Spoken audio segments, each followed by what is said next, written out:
Des douves asséchées, normal, le petit barrage en amont qui les régulait a été démoli, après quelques siècles tout de même de présence. Nous avons un château qui a été bâti entre le XIIe et le XVe siècle, et le seigneur du Cru, avec ses hommes au XVe siècle, a créé une retenue d'eau pour justement alimenter ces douves. Et la mésaventure se répète, autre cours d'eau, le Vicoin.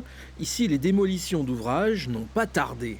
Depuis 2009, on a plus de 150 seuils de cours d'eau qui ont sauté, particulièrement sur cette rivière où sur 26 seuils, 25 ont sauté avec toutes les conséquences d'assèchement en été, de diminution de la faune piscicole, de mouvements dans les fondations des maisons. Alors qui se cache derrière ces disparitions programmées? Tout simplement l'Europe et ses directives appliquées à la lettre en Mayenne, avec un constat, les cours d'eau se dégradaient. Une rivière cloisonnée, une eau réchauffée, des problèmes de développement d'algues, une faune piscicole dégradée.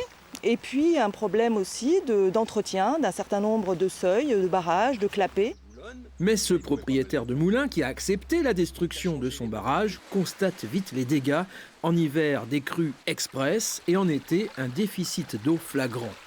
En période de sécheresse, et compte tenu que depuis 3 ans, on a des étés relativement secs, on n'a plus d'eau.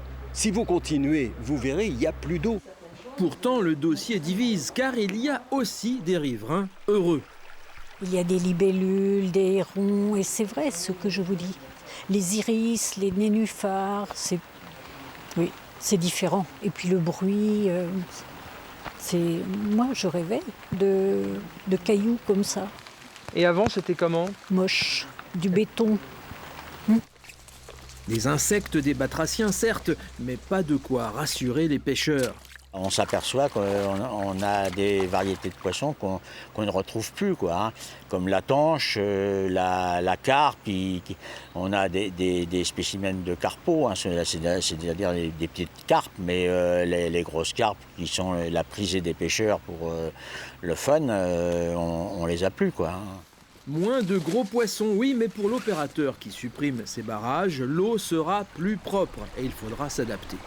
Aujourd'hui, c'est vrai, il faut mettre les cuissardes, il faut descendre dans le cours d'eau, et il faut avoir une pêche mobile si on veut chercher les espèces. Mais au niveau piscicole, si on cherche une pêche un petit peu plus sportive, un petit peu plus dynamique, il y a maintenant énormément d'espèces bien plus intéressantes que de la pêche traditionnelle posée. Un débat passionné et national. En France, 4000 barrages ont déjà été détruits.